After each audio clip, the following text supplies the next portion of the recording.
Kita bangkit berdiri.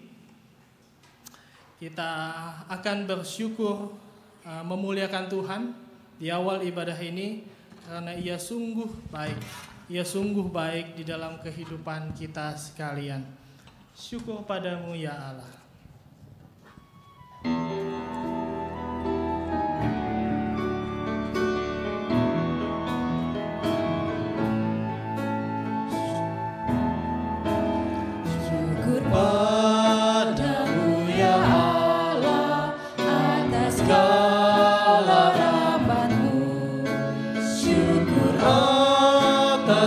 Kecukupan dari kasih-Mu penuh, syukur atas pekerjaan walau tubuh pun lemah, syukur atas kasih sayang dari sana dan kemari. Syukur atas bunga mawar, bunga harum indah tak terperi. Atas bunga mawar harum indah tak terperi, syukur atas awan hitam dan mentari berseri, syukur atas suka duka yang Kau beri tiap saat, dan firman-Mu pelita agar kami tak sesat. Syukur atas keluarga yang penuh kasih dan mesra. Atas keluarga penuh kasih yang mesra, syukur atas perhimpunan yang memberi sejahtera, syukur atas kekuatan kala duka dan kesal, syukur atas pengharapan kini dan selamanya. Kita berdoa. Tuhan Allah Bapa kami mengucap syukur Tuhan jika pada sore hari ini Kau boleh mengundang kami dan boleh menyertai kami untuk dapat hadir di tempat ini Tuhan. Sungguh Tuhan, Engkau tahu kedalaman hati kami bahwa kami begitu merindukan saat-saat untuk dekat dengan-Mu Tuhan, untuk intim dengan-Mu Tuhan. Tapi di tengah-tengah aktivitas-aktivitas kami yang juga Kau percayakan kepada kami Tuhan, kami seringkali terlupa. Namun Tuhan, kami bersyukur Tuhan, Engkau boleh mengundang kami hadir untuk mengingatkan kembali betapa Engkau pun menginginkan kami untuk dekat kepadamu Tuhan. Terima kasih Tuhan, kami boleh hadir di tempat ini, dan Tuhan, kiranya Tuhan boleh menyertai ibadah ini, boleh menyertai firman yang akan disampaikan sehingga menjadi berkat bagi kami semua. Terima kasih ya Tuhan, hanya di dalam nama Tuhan kami Yesus Kristus kami berdoa dan kami mengucap syukur. Amin. Silakan duduk Bapak Ibu. Jemaat Tuhan, doa merupakan bagian penting di dalam kehidupan Kristen. Bahkan doa dianggap sebagai nafas hidup bagi orang-orang percaya. Selama 1 minggu ini, tadi sudah saya sampaikan, kita belajar doa dari para tokoh-tokoh iman yang tercatat di dalam kitab suci. Dengan situasi dan kondisi yang berbeda-beda, mereka mengajarkan bagaimana menghidupi doa dan juga pengharapan mereka di dalam sikap hidup beriman. Daniel salah satunya. Daniel sadar benar bahwa pengetahuan, kepandaian, dan juga pengertian tentang berbagai tulisan, hikmat, penglihatan, maupun mimpi yang ia miliki adalah milik dari Tuhan. Ia pun menggantungkan hidup sepenuhnya kepada Tuhan yang Maha Agung. Dan Allah menolong mereka semua.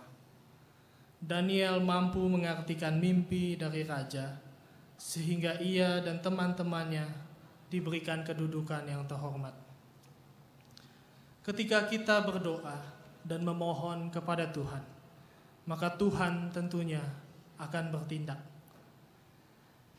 Akan tetapi, tentunya tindakannya sesuai dengan kehendak dan juga rencananya. Jika jiwaku berdoa.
Jemaat Tuhan, rencana Tuhan tentulah bukan rencana manusia.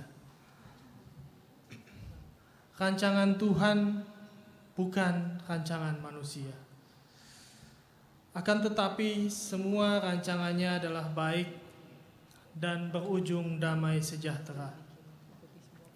Allah mengutus Yunus untuk datang kepada orang-orang di Niniwe dan menyerukan seruan pertobatan. Awalnya Allah hendak menghukum mereka semua. Namun seketika itu juga seluruh orang Niniwe bertobat, mengakui kesalahan mereka dan berbalik kepada Allah. Kesungguhan hati orang Niniwe berbuah manis. Mereka memenuhi panggilan hidup benar di hadapan Allah, sehingga Allah pun menaruh belas kasihan kepada mereka dan tetaplah memelihara mereka. Sudahkah kita hidup benar di hadapan Allah dan mampu melihat rancangan Allah yang sungguh baik dalam kehidupan kita?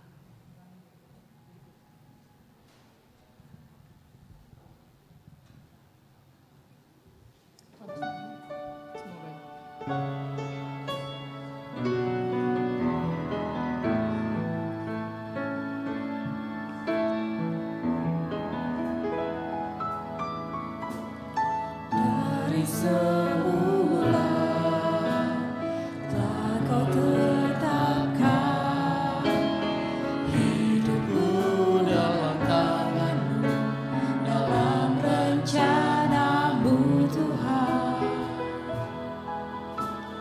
Rencana indah telah Kau siapkan bagi masa depanku yang penuh harapan. Semua baik, apa yang telah Kau perbuat di dalam hidupku.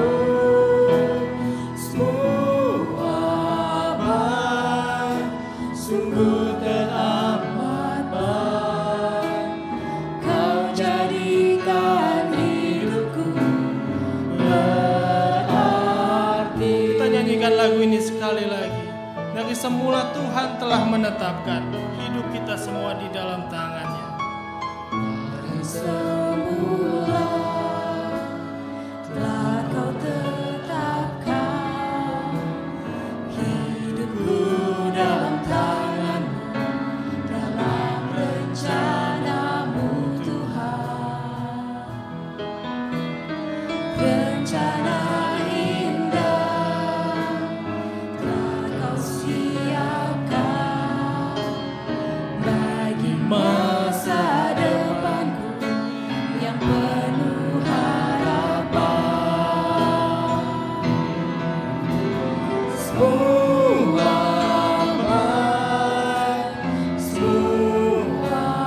baik, apa yang telah Kau perbuat di dalam hidupku. Semua baik, sungguh teramat baik.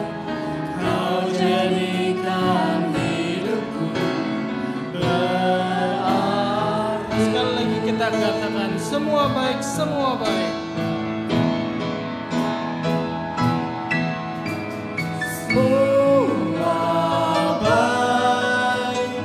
Semua baik, apa yang telah Kau perbuat di dalam hidupku. Semua baik, sungguh teramat baik. Kau jadikan hidupku berarti.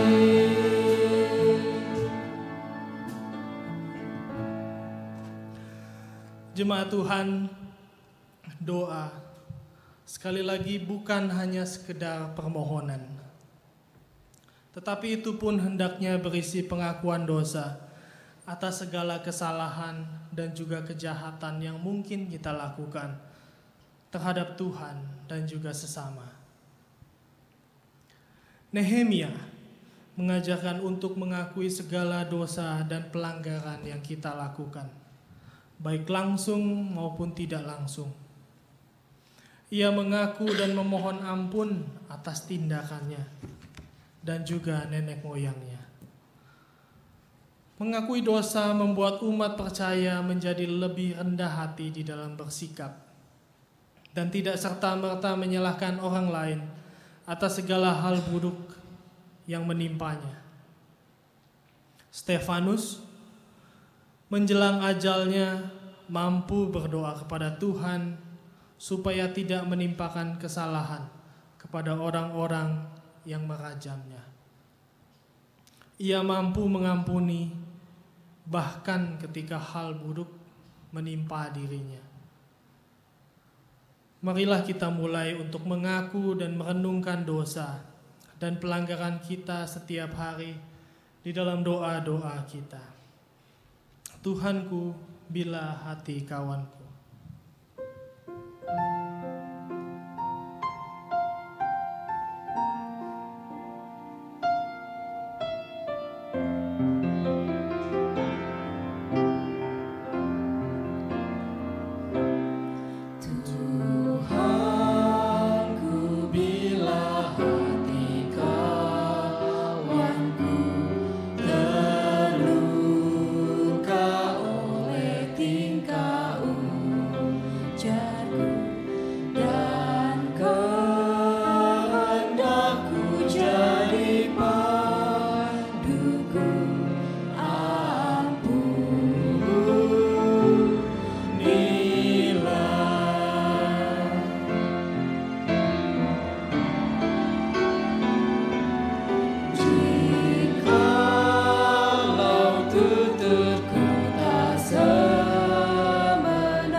Bapak Ibu, mari kita berdoa. Jikalau bukan Allah sendiri yang membimbing kami pada saat ini, maka tentu saja kami tidak bisa memahami firman-Mu. Tapi karena Allah di dalam Roh Kudus yang kami imani, yang menolong kami, membimbing, menuntun kami, dan memberi terang pada pikiran dan hati kami, maka kami percaya bahwa pada saat ini juga, ketika kami akan bersama-sama menggumulkan firman-Mu, pada saat itu Tuhan bekerja, menolong setiap kami. Dan kami percaya juga bahwa kalau bukan Tuhan sendiri yang memberi kekuatan pada kami untuk menjadi pelaku firman, maka kami akan pulang dengan kesia-siaan dan tidak ada yang berubah di dalam kehidupan kami. Tetapi ketika kami memberikan diri kami di dalam tuntunan Tuhan, maka kami mengimani firman-Mu akan mengubah kami. Dalam nama-Mu Tuhan Yesus kami berdoa, amin. Selamat sore Bapak Ibu.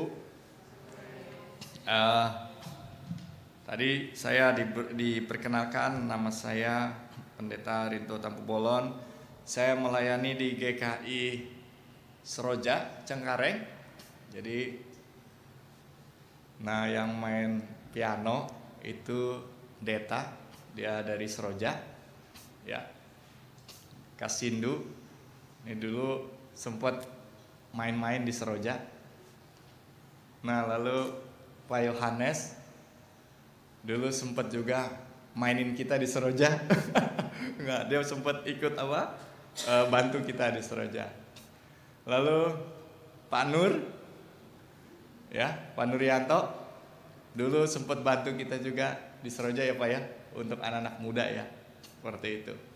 Nah saya pas kemari lihat, wah ini kayaknya kita lagi kumpulan alumni Seroja, seperti itu ya. Tapi senang melihat mereka ada di sini, bisa melayani di tempat ini untuk kemuliaan Tuhan ya. Bapak Ibu, saudara-saudara, pada sore hari ini saya mau ajak kita untuk membaca sebuah cerita dalam Perjanjian Lama yang mungkin sudah jarang kita baca, seperti itu. Nah, ini kisah tentang Elisa, ya. Di dalam 2 Raja-Raja 6, dalam 2 Raja-Raja 6, saya akan ajak kita untuk membaca ayatnya ke-15 sampai dengan 23.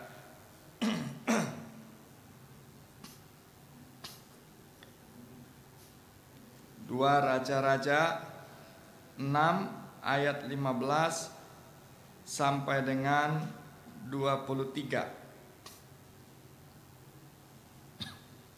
Saya bacakan untuk Bapak Ibu. Diceritakan demikian, ketika pelayan abdi Allah bangun pagi-pagi dan pergi keluar, maka tampaklah suatu tentara dengan kuda dan kereta ada di sekeliling kota itu. Lalu berkatalah bujangnya itu kepadanya, "Celaka tuanku, apakah yang akan kita perbuat?" Jawabnya, "Jangan takut, sebab lebih banyak yang menyertai kita daripada yang menyertai mereka."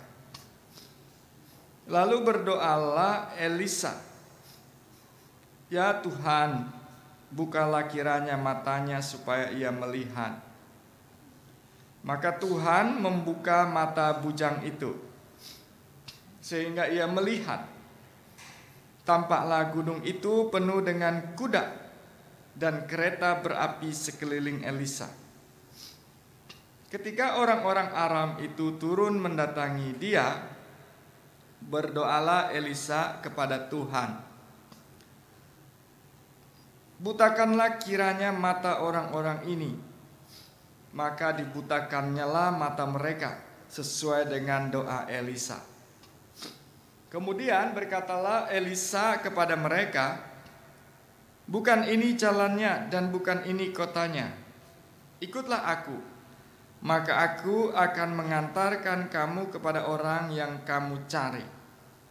Lalu diantarkannya mereka ke Samaria. Segera sesudah mereka sampai ke Samaria, berkatalah Elisa, "Ya Tuhan, bukalah mata orang-orang ini supaya mereka melihat." Lalu Tuhan membuka mata mereka, sehingga mereka melihat dan heran. Mereka ada di tengah-tengah Samaria.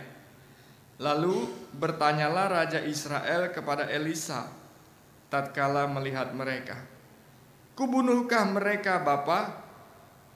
Tetapi jawabnya, "Jangan. Bisakah kau bunuh yang kau tawan dengan pedangmu dan dengan panahmu? Tetapi hidangkanlah makanan dan minuman di depan mereka, supaya mereka makan dan minum lalu pulang kepada tuan mereka. Disediakannyalah bagi mereka jamuan yang besar, maka makan dan minumlah mereka. Sesudah itu dibiarkannyalah mereka pulang kepada tuan mereka. Sejak itu tidak ada lagi gerombolan-gerombolan Aram memasuki negeri Israel. Demikian pembacaan firman Tuhan. Yang berbahagia kita yang belajar akan firman itu dan kemudian menerapkannya dalam hidup kita hari lepas hari. Amin. Bapak Ibu, saudara, kita bicara tentang doa. Dan ini bukan satu hal baru sebetulnya untuk kita. Semuanya sudah tahu tentang doa ini. Tapi saya nanti mau ajak kita untuk melihat sesuatu yang lain dari doa seperti itu. Nah, saya punya anak yang pertama, umurnya sekarang 3 tahun lebih, ya. Jadi kalau malam dia berdoa, doanya begini. Tuhan Yesus dengan cadel seperti itu kadang-kadang. Saya sudah makan, saya sudah ke rumah opa, saya sudah ke rumah sakit. Sekarang saya mau tidur. Amin. Ulang, padahal sebetulnya dia tidak ke rumah sakit. Cuman waktu itu pernah ke rumah sakit. Tapi itu doanya tiap malam. Tiap malam sebelum dia tidur.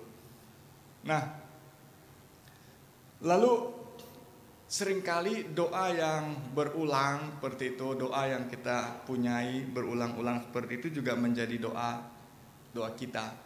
Saya juga punya waktu kecil doa yang selalu saya pakai dan ulang, diajarkan oleh orang tua dalam bentuk lagu. Doanya begini. Met tawon Ranias rohakon sasada o Yesus dongatku tok tong. Wah, Ibu tahu ya? Artinya apa, Bu? Oh, sama kita ya. Pantes tahu. Apa artinya, Bu? Boleh? Apa artinya? Bisa bantu enggak? Met, aku yang kecil ini ya, Tuhan. Met tawon, bersihkan hatiku. Banias rohakon sasada oh Yesus, hanya Tuhanlah satu-satunya ya. Donganku totong artinya temanku. Ya, temanku. Jadi aku yang kecil ini Tuhan, seperti itu ya. Bersihkanlah hatiku ya, hanya Engkaulah satu-satunya temanku. Wah, itu saya ingat, itu doa yang terus diulang-ulang seperti itu. Nah, doa itu sebetulnya gampang apa susah Bapak Ibu? Doa itu gampang susah atau susah-susah gampang? Atau susah-susah? Gampang susah atau susah gampang? Kenapa, Oma? Gampangnya apa?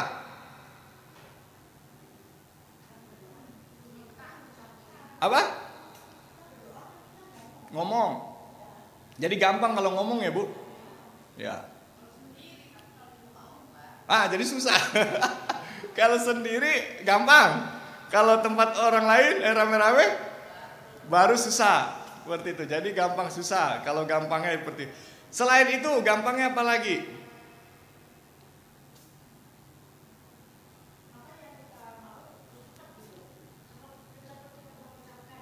Cepat ucapin. Itu paling cepat. Tuhan, aku sakit. Sudah nggak perlu pakai lain-lain, begitu langsung. Seperti itu ya. Susahnya apa lagi? Apa? Permintaan. Oh, nggak dikasih. Ya, itu susahnya ya. Nah, tapi memang bagi orang tertentu doa itu sih mudah. Nggak disuruh doa juga. Kita akan berdoa, sayang doa. Wah, ya kan? Dia doa. Wow, itu mudah tuh, enak gitu ya. Tapi ada juga bagi orang tertentu, siapa yang mau berdoa? Terus begini, ya kan? Siapa yang mau berdoa? Nggak ada. Siapa yang mau berdoa? Nggak ada. Akhirnya ditunjuk, wah jangan saya lah, dia aja. Akhirnya tunjuk-tunjukkan. Saya kalau misalnya percakapan nikah, saya tanya sama mereka pasangan, siapa yang mau berdoa? Pasti mereka tunjuk-tunjukkan. Wah, tunjuk-tunjukkan. Dan ternyata tidak mudah begitu ya. Tidak mudah juga untuk bisa berdoa. Ada juga kadang-kadang kita temukan ya, saya masih ingat waktu dulu ada banyak cerita-cerita doa yang lucu-lucu.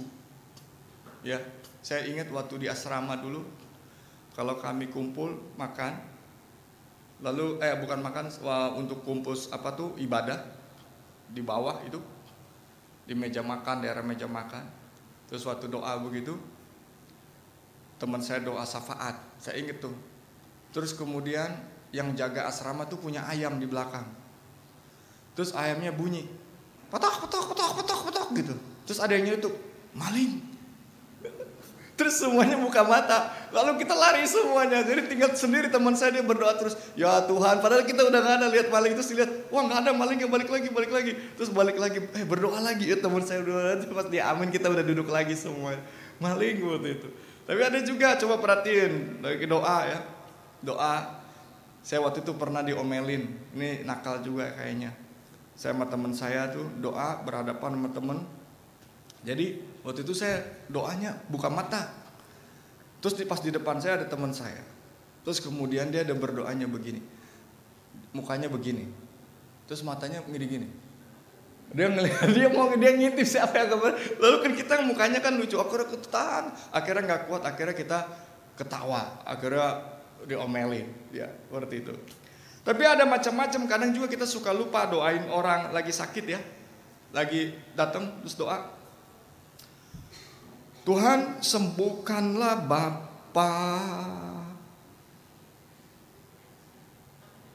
Bapak. Terus biasanya suka ada yang bantuin ya, bisikin, Bagio, oh ya Tuhan, Bagio. Nah, seperti itu juga suka kejadian itu. Ya, jangan itu sering bisa terjadi seperti itu. Tapi ada lagi doa mau firman. Oh ini di daerah, ya, doa mau firman daerah. Rupanya di daerah kan kondisinya suka masih dekat dengan dunia cerita seperti itu ya. Jadi ketika dia doa firman, dia doanya begini. Tuhan, kurang lebih ya, kami mau mendengarkan firman, kiranya Engkau melindungi tutup bungkus kami, jauhkan kami dari roh-roh jahat, kuntilanak, genderuwo, semua disebutin nama-nama setan. Wah disebutin, iya. Terus orang, waduh pada kaget gitu kan. Terus akhirnya kemudian, ya amin seperti itu. Nah mungkin dia biasa tuh dengar cerita di situ ada genderuwo sih. Wah dia disebutin doa seperti itu. Nah kadang-kadang susah gampang sih doa itu. Tapi hari ini kita bukan mau belajar tentang doa yang susah dan doa yang gampang. Tapi yang kita mau belajar hari ini tentang itu. Mana dia? Kok hilang? Tadi, apakah doa telah mengubah hidupmu? Nah ini sesuatu yang penting Bapak Ibu. Perubahan kita itu dimulai sebetulnya dari doa. Gak banyak yang sadari. Perubahan hidup kita itu dimulai dari doa. Di dalam doa itulah ada perubahan. Perubahan dan pengenalan kita akan Tuhan dimulai dari sebuah doa. Nanti saya akan jelaskan. Saya ambil contoh misalnya. Contoh. Ya. Waktu misalnya kita dulu Bapak Ibu, kalau orang ulang tahun, ini saya selalu bilang. Orang ulang tahun minta doanya apa? Panjang umur, betul ya? Panjang umur, itu kan mau didoain apa? Ya panjang umurnya, karena itu ulang tahun masaknya mie melulu kan? Seperti itu, panjang umur. Tapi tahu enggak, yang diminta sebetulnya apa? Kalau waktu muda kita bilang doa Tuhan saya minta panjang umur, berarti saya minta apa tuh doa saya? Tuhan saya minta jadi tua. Kan doanya itu, Tuhan saya minta jadi tua. Nah ketika kita minta jadi tua, itu artinya apa? Itu artinya kita minta sama Tuhan, Tuhan saya minta jadi tua. Kalau tua berarti saya akan renta.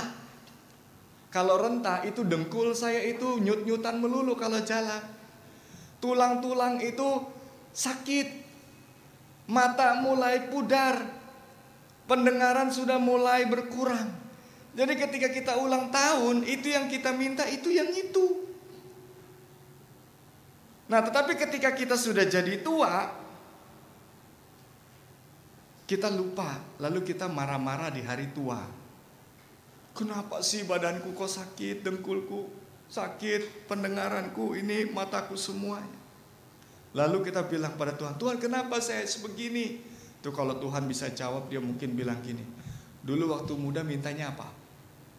Panjang umur. Saya udah kasih panjang umurnya, udah jadi tua, jadi kondisi seperti itu. Jadi terimalah itu kan doanya kita. Bener gak? Iya. Karena itu kenapa saya bilang doa itu perubahan hidup orang, perubahan cara orang melihat Tuhan, anugerah Tuhan itu sebetulnya dimulai dari sebuah doa. Dan doa itu harus memiliki sebuah kesadaran. Karena seringkali kita berdoa, itu berdoa tanpa kesadaran.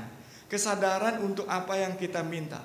Dan ketika kita minta dengan kesadaran, berdoa dengan kesadaran, maka di situ akan terjadi perubahan hidup kita. Doa yang sadar itu bagaimana? Doa yang bergeser, dia mengerti antara pengharapan dunia, lalu dia akan bergeser pada pertumbuhan iman. Contoh, doa yang mengubah hidup orang. Contoh, nanti kita akan lihat di dalam Alkitab yang lain. Misal, doa yang pengharapannya dunia. Pekerjaan, ada orang lamar pekerjaan. Lalu dia doanya gini, ya Tuhan, saya baru saja menyelesaikan wawancara. Mohon izinkan saya mendapat pekerjaan tersebut. Saya benar-benar sekali membutuhkannya. Itu doa. Tapi doa yang mengubah orang, ketika dia berubah dalam cara dia berdoa, dia doanya akan begini. Ya Tuhan, saya baru saja menyelesaikan wawancara dan saya mempercayakan hasilnya di kaki-Mu. Mohon berkatilah saya dengan kekuatan untuk menerima hasilnya sesuai dengan kehendak-Mu. Beda yang pertama, dia mau paksa Tuhan. Tetapi di dalam doa yang berubah, maka dia berubah dalam menyerahkannya pada Tuhan. Ada perubahan. Contoh lain. Contoh. Penyakit. Doa yang yang pertama. Ya Tuhan, saya tidak bisa menerima penyakit ini. Mohon sembuhkanlah saya. Dan karena itu dia terus meminta dan dia terus meminta dan kemudian dia tidak mengalami satu perubahan dalam hidupnya, lalu kemudian dia menjadi patah arang. Tetapi kemudian ketika dia berubah dalam doanya, maka dia akan berubah di dalam melihat Tuhan. Doanya yang berubah apa? Dia berkata, ya Tuhan, mohon berikanlah saya kekuatan untuk menanggung sakit ini, supaya hal ini tidak mengalihkan iman saya padamu. Orang yang berdoa seperti ini itu akan berubah menghadapi penyakitnya. Tapi orang yang berdoa seperti yang pertama, dia akan berbeda juga menghadapi penyakitnya. Jadi bagaimana cara kita menghadapi kehidupan ini, itu dimulai dari bagaimana cara kita berdoa. Ketika kita berdoa tidak penuh kesadaran, maka kita pun tidak punya kekuatan untuk menghadapi dunia ini. Tapi ketika kita berdoa dengan baik, dengan penuh kesadaran, maka di dalam doa itu kita sudah punya kekuatan untuk menghadapi segala sesuatu dalam dunia ini. Disitulah perbedaannya. Jadi kalau ditanya kenapa saya menjadi malas berdoa atau jarang berdoa, persoalannya adalah bahwa kita tidak menyadari bahwa dan tidak merasakan bahwa kita berubah di dalam doa kita. Tetapi kalau kita tahu merasakan bahwa kita berubah di dalam doa, maka kita pasti akan terus berdoa. Nah, apa kaitannya dengan pembacaan kita? Bapak Ibu, kisah ini memberikan 3 contoh doa. 3 contoh doa yang menarik yang kita mau coba lihat. Coba yang pertama. Mau contoh doa yang pertama, lihat ayat 15. Ini ceritanya pada waktu itu ada raja negeri Aram, dia mau mengalahkan Israel tapi gagal melulu. Lalu kemudian dia tanya, siapa nih yang bikin persoalan, siapa yang mata-mata, siapa yang berkhianat. Lalu ada yang bilang, oh itu ada nabi Tuhan, yaitu Nabi Elisa. Lalu kemudian raja itu mengirim pasukan yang besar untuk menangkap atau menghajar atau mematikan mungkin Nabi Elisa itu. Dan mereka kirim pasukan. Dalam situasi seperti itu, maka di situ mulai muncul 3 contoh doa yang menarik untuk kita lihat. Coba lihat mulai ayat yang ke-15. Saya mau pimpin Bapak Ibu satu-satu. Ya. Bagaimana doa itu mengubah, dan doa yang benar, yang doa yang sadar itu berbeda bunyinya. Ketika pelayan abdi Allah bangun pagi-pagi dan pergi keluar, maka tampaklah suatu tentara dengan kuda dan kereta ada di sekeliling kota itu. Lalu berkatalah bujangnya itu kepadanya, celakalah Tuanku, apakah yang akan kita perbuat?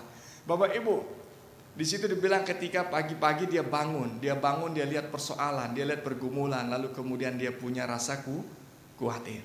Seberapa banyak dari kita yang bangun pagi-pagi yang dia lihat adalah persoalan, yang dilihat adalah pergumulan, lalu yang muncul dalam dirinya adalah kekhawatiran, dan itu adalah diri kita. Kita lihat TV, kekhawatiran. Kita baca koran, kekhawatiran. Kita jalan keluar rumah, kekhawatiran. Kita berkaca, kekhawatiran. Setiap bangun pagi, sekalipun kita bangun dengan kesegaran, tetapi tetap saja ada banyak orang di dunia ini yang bangun dengan kondisi seperti hamba ini. Dia melihat persoalan, dia melihat pergumulan, dia melihat kekhawatiran yang mengancam hidup dia. Dan karena itu pagi hari yang indah tidak menjadi suatu keindahan, tetapi malah menghasilkan kekhawatiran. Dalam situasi seperti itu, apa doa kita yang bisa mengubah kita? Apa harusnya doa kita? Yang menarik adalah bahwa Elisa tidak berdoa ketika si hamba itu datang pada Elisa, dia ceritakan segala kekhawatiran itu. Lalu Elisa katakan, dia tidak berdoa, katakan, "Tenang, saya akan doakan." Doakan apa? Itu seluruh kekhawatiran, seluruh persoalan, seluruh pergumulan itu pasukan-pasukan Tuhan hajar, Tuhan hilangkan itu semua. Dia tidak berdoa, "Tuhan hilangkan itu semua biar hambaku ini tidak khawatir." Dia tidak doakan itu. Dia tidak mendoakan supaya kekhawatiran itu, persoalan itu, pasukan-pasukan itu hilang. Dia tidak doakan itu. Dan kecenderungan kita adalah berdoa seperti itu. Pertama, bangun, "Tuhan, saya khawatir anak saya, Tuhan dia punya masalah, senyapkan masalah-masalah itu Tuhan." Itu doa kita. Dan doa hamba itu juga ingin itu terjadi. Tapi Elisa mengajarkan pada kita, apa isi doanya? Doa untuk melepaskan diri hamba itu adalah doa yang bukan fokus pada persoalan itu, pada prajurit itu, tetapi doanya adalah doa, "Tuhan apa? Coba celikan Tuhan, ya Tuhan, bukalah kiranya matanya supaya ia melihat." Celikan matanya. Mata yang ini hanya melihat tentara dan pasukan berkuda dan ancaman. Tapi Elisa minta Tuhan bukan menganguskan itu, tapi Tuhan bukakan mata hambaku ini supaya hambaku ini melihat siapa? Melihat Tuhan. Pasukan Tuhan, pertolongan Tuhan yang lebih besar, lebih menyebar, lebih kuat daripada itu semua. Doa yang pertama bukan bicara tentang fokus pergumulan, tapi doa yang pertama bicara tentang Tuhan. Jadi Bapak Ibu, kalau kita khawatir, punya takut dan semua, kita bisa belajar dari Elisa. Kita nggak doakan itu, tapi kita bilang, "Tuhan, celikkan mata saya.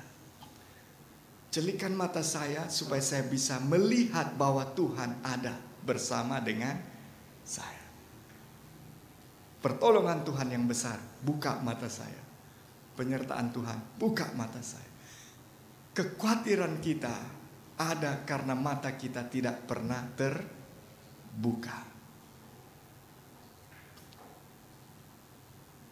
Sukacita kita hilang setiap hari, berkurang karena mata kita tidak pernah terbuka. Karena itu ubah doanya, maka kita akan berubah. Doa membuka mata. Lalu contoh doa yang kedua, yang berikutnya kita lihat. Pada ayat ke-18. Ketika orang-orang Aram itu turun mendatangi dia, berdoalah Elisa kepada Tuhan, butakanlah kiranya mata orang-orang ini. Maka dibutakanlah mata mereka sesuai dengan doa Elisa. Ini lagi. Doa apa ini? Mereka datang untuk menghampiri Elisa. Ketika mereka datang menghampiri Elisa, mereka datang dengan sebuah tujuan. Tujuannya jelas adalah ingin melakukan kejahatan pada Elisa. Mereka datang dengan sebuah perintah untuk menangkap ataupun mungkin mematikan Elisa. Yang penting tujuan mereka satu, kejahatan yang harus terjadi pada Elisa. Nah, Bapak Ibu, ada banyak kita mengalami itu. Ada banyak, bukan karena kesalahan kita, ada banyak orang yang mungkin merencanakan yang jahat, berencana yang jahat, melakukan suatu tindakan yang jahat, hendak melakukan tindakan yang jahat pada kita. Ada banyak orang di sekitar kita. Di dalam kehidupan kita itu bukan sesuatu yang baru, itu sesuatu yang lama. Dalam situasi seperti itu, apa doa kita? Yang mengubah kita untuk melihat mereka. Elisa tidak berdoa pada Tuhan. Tuhan, mereka mau melakukan kejahatan pada saya. Tuhan, hancurkan mereka, patahkan kekuasaan mereka. Tidak. Tuhan, menarik lagi, Elisa tidak berkata, Tuhan selamatkan saya. Tetapi Elisa berkata, Tuhan butakan mereka. Apa artinya? Di sini kita lihat yang kedua. Ketika Elisa berkata, Tuhan butakanlah mereka, maka Elisa sedang mendoakan dirinya atau mendoakan mereka? Elisa sedang mendoakan mereka yang mau melakukan kejahatan. Ketika Elisa terancam dan hambanya terancam, yang dia doakan adalah orang yang mengancam. Dia doakan mereka, butakanlah mereka Tuhan. Supaya apa? Supaya ketika mereka buta, mereka tidak bisa melakukan kejahatan. Jadi Elisa mau mengatakan, Tuhan tolong mereka, selamatkan mereka, supaya mereka tidak berbuat jahat. Ini doa yang menarik. Karena ketika mereka melihat, mereka akan menemukan Elisa, dan hati yang sudah ada, yang keras itu, yang niat jahat itu, tinggal menunggu kesempatan untuk mewujudkannya. Tapi Elisa bilang, Tuhan selamatkan orang ini, supaya orang ini tidak melakukan kejahatan. Butakan mereka. Ini doa yang menarik. Pernah enggak kita kalau ada orang yang jahat sama kita, kita doakan, Tuhan dia mau buat jahat sama saya, Tuhan tolong selamatkan saya, Tuhan tolong patahkan kejahatannya. Tapi pernah kita pakai doa Elisa ini, Tuhan selamatkan dia supaya dia tidak bisa melakukan kejahatannya. Ini doa yang menarik. Tidak bicara tentang saya, tidak bicara tentang diri kita, tetapi bicara tentang orang-orang yang hendak melakukan hal yang jahat. Doakan mereka supaya mereka tidak melakukan apa? Kejahatan. Ini doa yang kedua dari Elisa. Dan itu mengubah cara Elisa dan hamba itu memandang orang itu. Di situ ada hati yang mengasihi. Belas kasih mengubah dia. Lalu doa yang ketiga, yang terakhir, ayat 20. Segera sesudah mereka sampai ke Samaria, berkatalah Elisa, ya Tuhan, bukalah mata orang-orang ini supaya mereka melihat. Lalu Tuhan membuka mata mereka sehingga mereka melihat, dan heran mereka ada di tengah-tengah Samaria. Tadi itu Elisa minta dibutakan ketika melihat menghampiri. Yang ketiga, Elisa minta Tuhan membukakan kembali matanya. Apa artinya ini doa ini? Kalau kita baca bagian berikutnya sampai habis pada ayat 23, ini doa membukakan apa? Membukakan mata supaya mereka bisa melihat cinta kasih yang sedang akan diberikan, ditaburkan dari orang Israel pada mereka. Dengan kata lain, Tuhan bukakanlah mata mereka supaya mereka bisa melihat cinta yang kami miliki. Tuhan bukakanlah mata mereka supaya mereka melihat kasih sayang yang kami miliki untuk mereka. Ada banyak orang yang tidak suka sama kita, benci sama kita, ingin berbuat jahat sama kita karena mereka tidak melihat bahwa kita punya cinta pada mereka, punya kasih sayang pada mereka. Mereka tidak lihat itu. Karena itu minta Tuhan bukakan supaya mereka melihat bahwa kita punya cinta untuk mereka. Dan dengan demikian mereka bisa merasakan cinta kita. Dan kemudian ayat terakhir dikatakan di situ apa? Sejak itu tidak ada lagi gerombolan-gerombolan Aram memasuki negeri Israel. Berubah. Hamba Elisa berubah. Elisa juga berubah. Raja Israel berubah. Dan yang paling penting, orang Aram itu berubah. Dan mereka kemudian pulang dan tidak lagi ingin melakukan kejahatan pada orang Israel, pada Elisa. Lihat Bapak Ibu, ketika doa itu betul-betul disadari, maka kita akan berubah dan orang lain akan berubah. Tetapi ketika kita tidak berubah dan orang lain tidak berubah, maka kita mesti mulai merenungkan, jangan-jangan doa saya selama ini tidak pernah berubah. Minta Tuhan bukakan mata kita untuk lihat tangan Tuhan yang besar, pertolongan Tuhan yang ada. Minta Tuhan selamatkan orang lain, butakan mereka supaya mereka tidak bisa melihat kejahatannya, melakukan kejahatannya. Minta Tuhan supaya dibukakan mata mereka, supaya mereka melihat cinta yang ada dalam diri kita. Dan dengan demikian mereka akan pergi kembali, tidak akan datang dengan kebencian yang sama. Mereka akan hidup berubah dan kita pun berubah.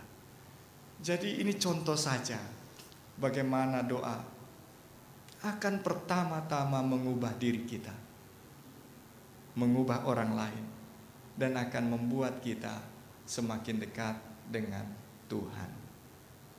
Kapanpun, saat apapun, kita akan selalu melihat Tuhan. Amin.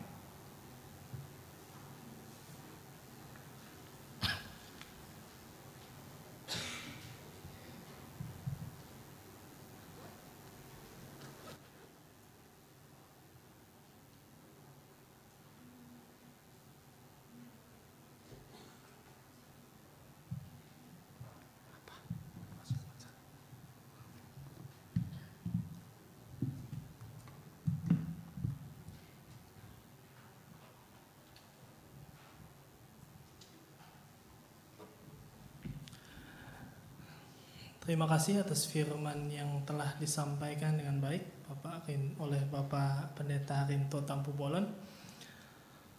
Jadi sejauh mana kita sudah mengubah doa kita? Yang ulang tahun tidak lagi minta panjang umur? Tetap ya, masih ya. Ya.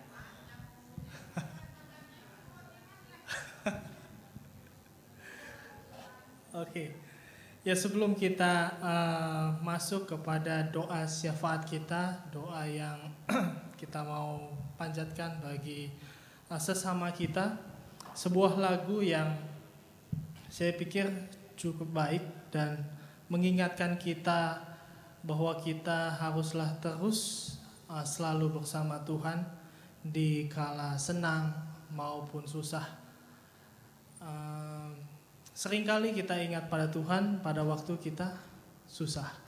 Tapi lagu ini mengatakan di kala senang pun Tuhan mau kita datang padanya untuk bersama-sama dengan kita di dalam kehidupan kita.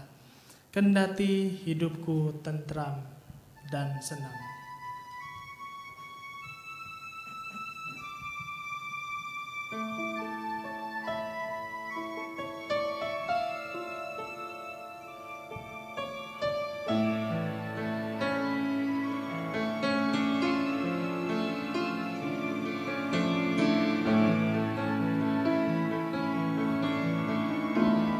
Kendati hidupku tentram dan senang, kita nyanyikan bersama.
Selamat jiwaku yang wanita.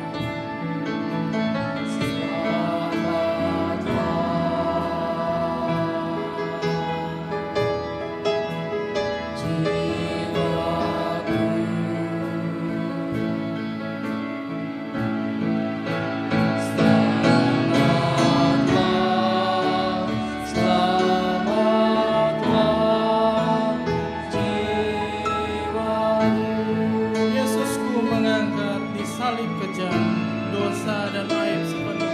Saya minta yang wanita saja yang menyanyikan.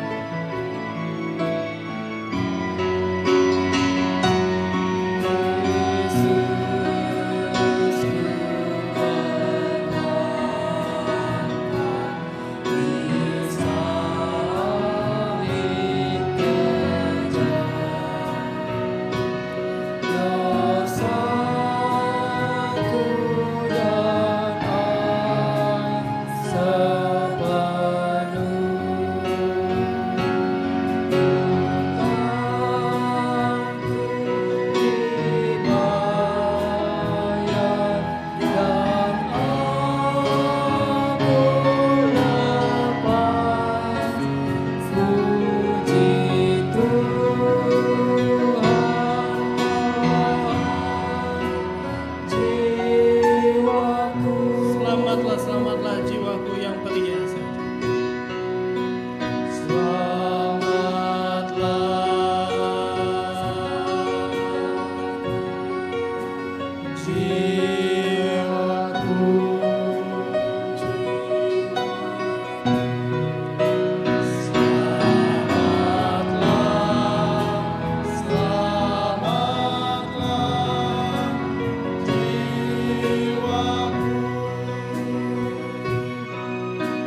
Tuhan, singkapkan embun yang gelap akan segera umat-Mu. Kita nyanyikan bersama-sama.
Mari kita berdoa.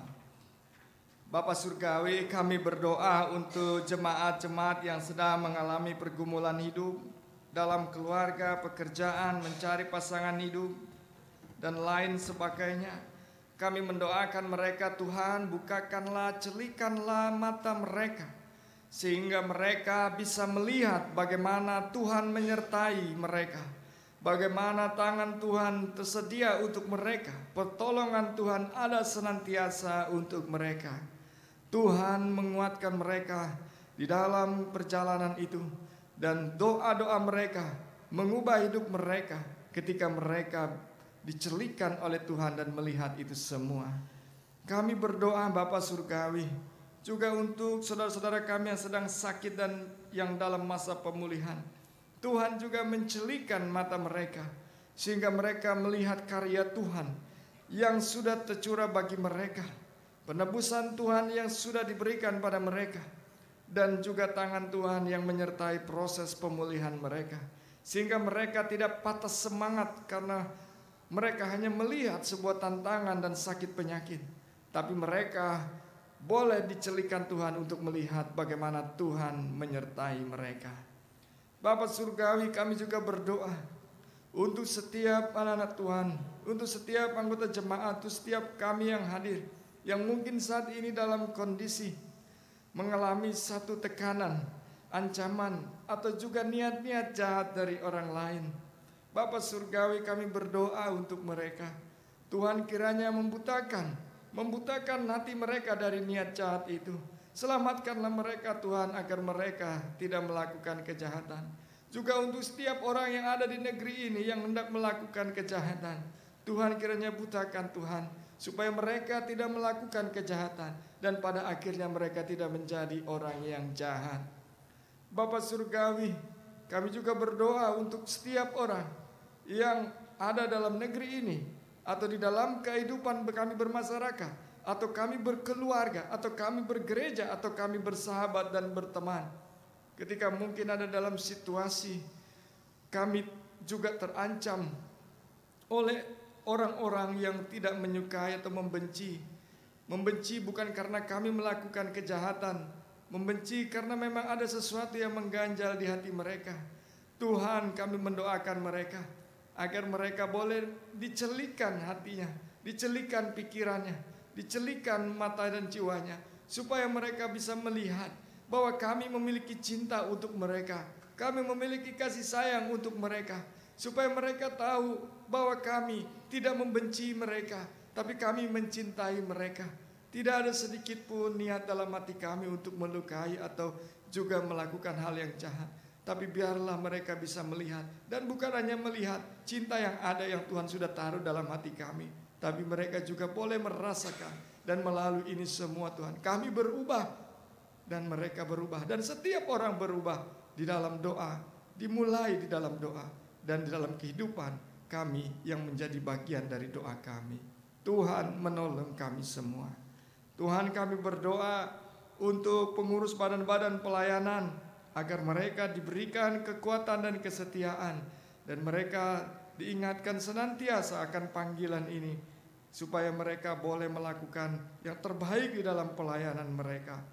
Kami juga berdoa untuk retret jemaat bulan Desember 2015.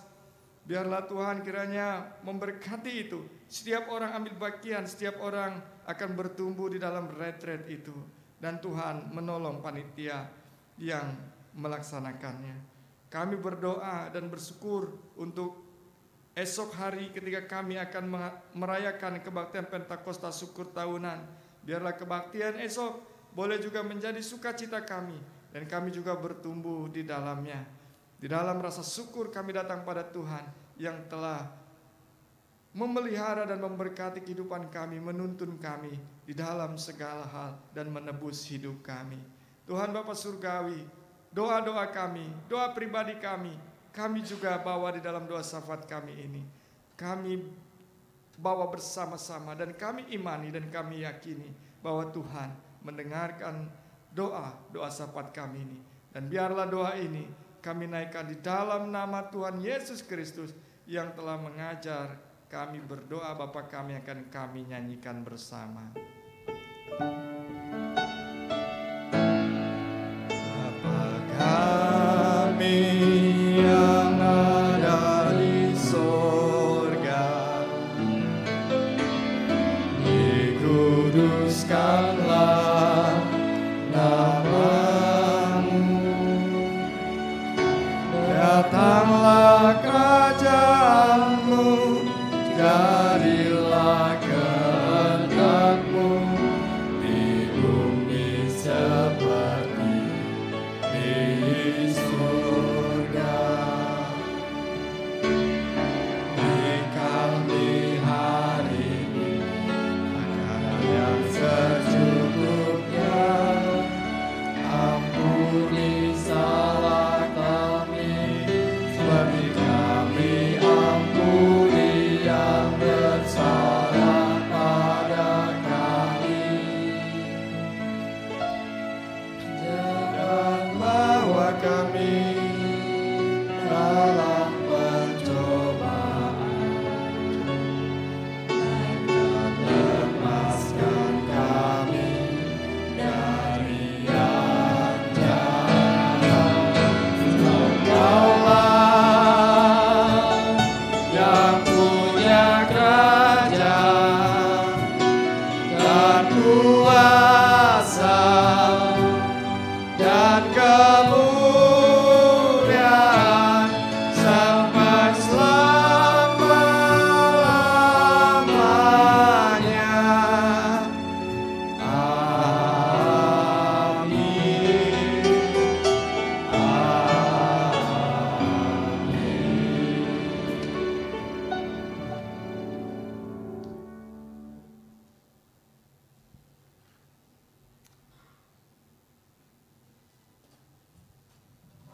Kita akan menutup KP kita malam ini. Kita berdiri, kita akan bernyanyi Jalan Hidup Tak Selalu.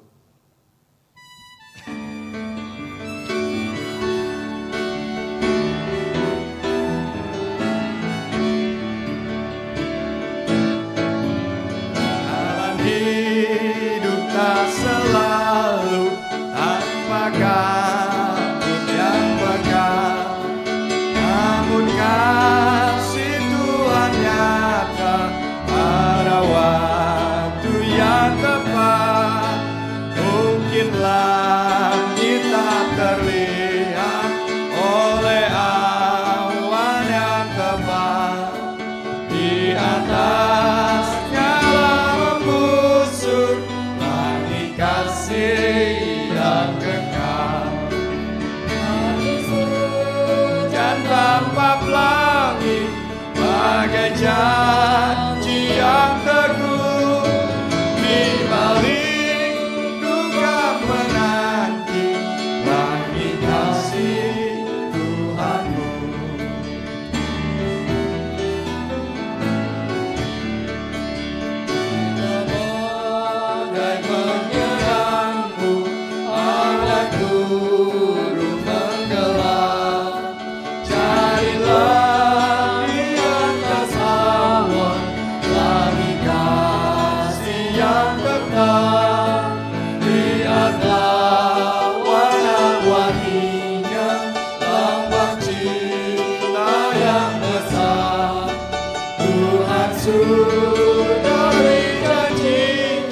berkat dari Tuhan.